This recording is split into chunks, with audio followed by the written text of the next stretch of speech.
The main events for the markets today will be the Fed's decision on rates and Chair Powell's press conference. Joining us now, the very youthful Mike Wilson, Chief Investment Officer and Chief U.S. Equity Strategist for Morgan Stanley. Maybe not quite as youthful as our headshot, but you've been through a lot.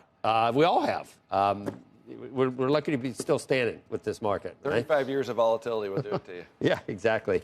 And you think that volatility, that's a good segue, will continue. Let's start with the Fed, though. You're down to one, your house view, Morgan, down to one cut this year, down from two. However, if things slow more than maybe you're expecting, there's a Fed put. You would see more cuts.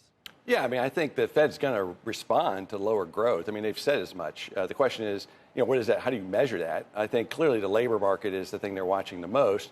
Right now, most of the weakness in the labor market is in the government sector because they're trying to, shrink the government and maybe even cause a soft recession in government to some degree. So does that spill over into the private labor market? If it does, I have no doubt the Fed will respond to that, but we're not there yet.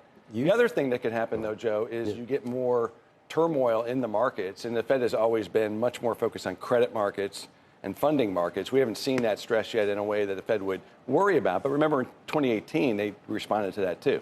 You think recent market action has been somewhat constructive in that 5,500 on the S&P held, and that sets up what you're calling a tradable range, which means we could go up enough to make it worth your while to get long? Yeah, I mean, that's we talk to clients about this every day. That's what they want to know, not what's happening over the next 12 months, but how do I make money today?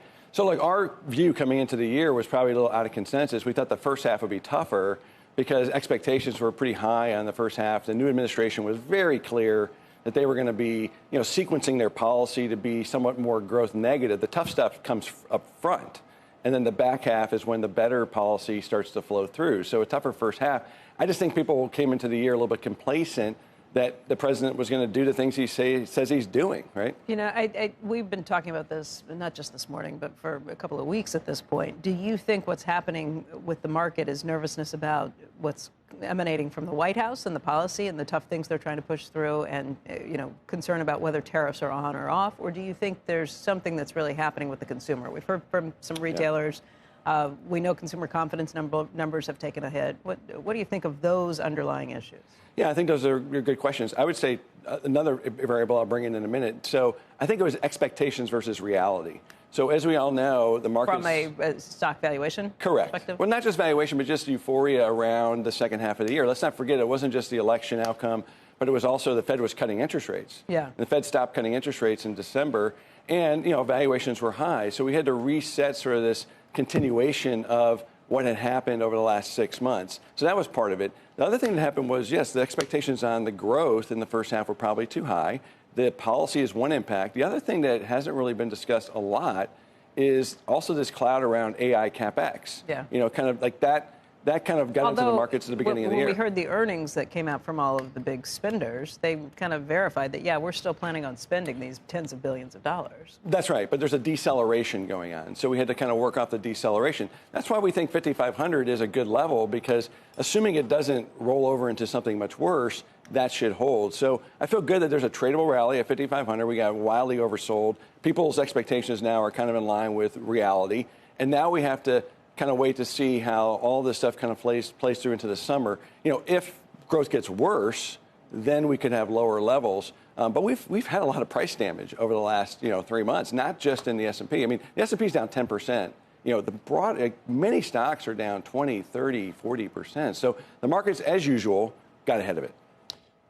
For the year, growth concern and volatility, both likely to persist. What about it? So your worry is growth. You don't think inflation is even with tariffs, that's not the main thing to worry about?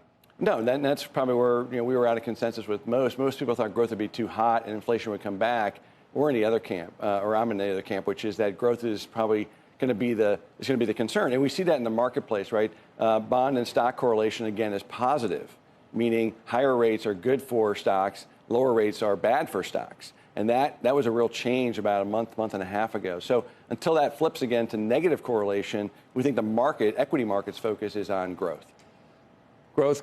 So we want to watch something. You're watching, I'm sure, with great interest every single indicator government indicator, consumer sentiment, all that stuff. On a macro level, when do you think maybe some of the policies that at first got people pretty bullish about animal spirits, I'm talking about deregulation, keeping corporate tax rates low, whatever, got CEOs excited about another Trump administration, when does that take over and offset tariffs, what you called maybe a slowdown in the government sector because of DOGE? Does it eventually become something that we see M&A, we see animal spirits come back? And I think that's a second half story. Second half, that soon? Probably fourth quarter. And I think this administration has been very clear about this, that they will own the economy, in the second half, maybe the fourth quarter. I think they're laying this out. Think about when a CEO comes into a new CEO comes into a company. What do? They restructure the company. They kitchen sink it, and then their plan comes through in the next year. So, the markets will get ahead of this. So I don't think you're going to see a massive pickup in growth and all this stuff that people were excited about this year. It's going to be more of a 26 story. By the way, that's when AI productivity will start to kick into the economy. But the market will start to figure it out in the second half.